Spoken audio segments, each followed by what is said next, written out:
we're going to discover here today is that this sanctuary that God gave to Moses is actually a divine picture or a divine miniature and model of the great plan of salvation.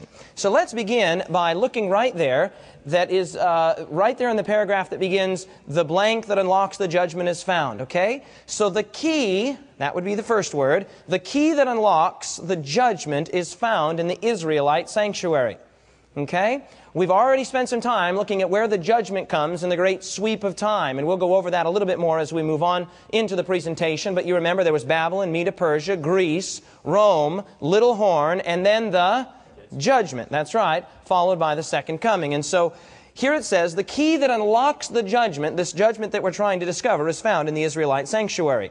The cleansing of the sanctuary was a day of judgment for Israel, symbolizing the final judgment. The Day of Atonement, the cleansing of the sanctuary, was a day of judgment, symbolizing the final judgment.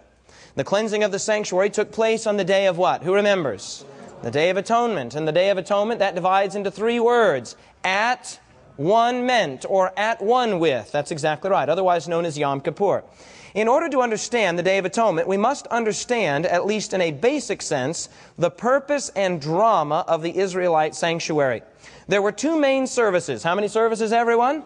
Two main services that were carried out in the sanctuary. Certainly there were many ceremonies and rituals, but they can be roughly divided into two main categories: the daily service and the yearly service. Take notes and briefly describe both of these services below. Now, what we'd like to do is, here's a picture of the Israelite sanctuary, how it would have looked. Okay, so what we'd like to do is sort of begin by taking an overview, a look at the Israelite sanctuary. And you can sort of see it there. The outer courtyard here where the large altar is, then the laver where the priest would wash before entering the tabernacle proper. The tabernacle proper, as we've already said, was composed of two parts. The first was the holy place, and there were three articles of furniture in the holy place. How many articles of furniture? As you walked in, to your immediate left, there would be the seven-branched candlestick, okay? To your right would be the table of showbread that had 12 loaves of bread. And as you walked right up in front of you, there was a large curtain, and that curtain separated the holy place from the most holy place. But just this side of the curtain was the altar of incense. The altar of incense. So three articles of furniture. Then as you would move past that, through the heavy curtain there would be a single article of furniture, holy furniture there, in the most holy place of the heavenly sanctuary. And what was that? The Ark of the Covenant. That's exactly right. So this is kind of an overview, trying to understand this sanctuary from a biblical perspective. And what we're going to discover is that this was not something that God just invented to keep the Israelites busy. That is essential. God didn't say, well, you know, I've got this idea, and He started to invent this sort of capricious and arbitrary drama, and you go here and you do here, sort of a game, as though the Israelites were marionettes just going about this drama that had no meaning or significance. As a matter of fact, there was tremendous significance and tremendous foreshadowing in the Israelite sanctuary. And that's what I want to show you just now. Open your Bible to the book of Hebrews. Open your Bible to the book of Hebrews. Okay, that's in the New Testament. Go with me to Hebrews chapter 8. Okay, you'll get through the Galatians, Ephesians, Philippians, Colossians. Then you'll come into the T's, Thessalonians, Timothy, Titus, and Hebrews. And we're going to Hebrews chapter 8. Hebrews chapter 8. Now these verses are not in your study guide, but I highly recommend that you write them down. We're in Hebrews chapter 8, beginning in verse 1.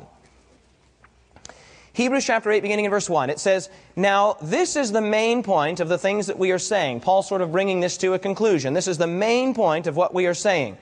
We have a what?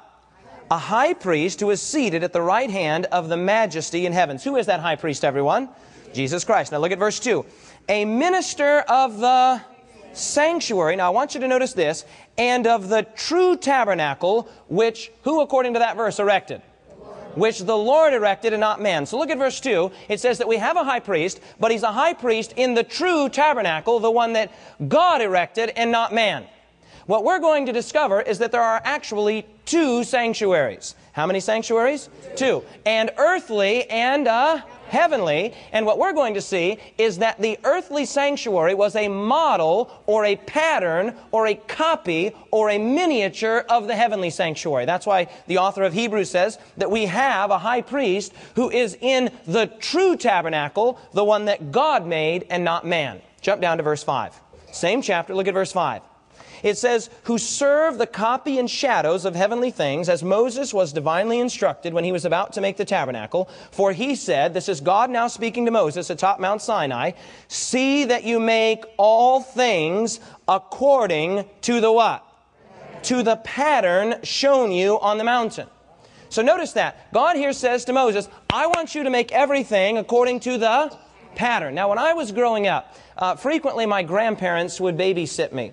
I never had the privilege of meeting my biological father, and so my mother was a single mother, and we lived there in Cheyenne, Wyoming, and it was very difficult for her to hold down a job and to take care of me and my younger brother, and so we'd spend a lot of time at my grandparents' house. And I loved spending time at my grandparents' house because they had a beautiful apple tree behind the old house there, and I loved to climb up on the apple tree and hop up under the garage and just really enjoyed spending time with my grandparents. But every now and then, probably once every week or two, my grandmother would take a trip to the most boring place in the universe. It's called the fabric store. And she would have my brother and I go, I mean, you can't even get into trouble in a fabric store. There's just nothing to break there. There's just nothing to do. It's just a great big, black hole of boredom. And my brother and I, we'd go to the fabric store there, and my grandmother would spend what seemed like hours going through these little shelves of patterns, little white envelopes with ladies standing like this and guys standing like this, and she would buy these things, and it looked somewhat interesting, I suppose, and finally, after what seemed like an absolutely tremendous long period of time, we would eventually leave the fabric store and we'd go home, and she'd bought, 6 or 7 of these white packets. And I was thinking, oh, well, maybe there's something exciting in these white packets. And I never forget, the first time I ever saw her open one of those things up, she pulls it out and it's brown paper. I was like, you've got to be kidding.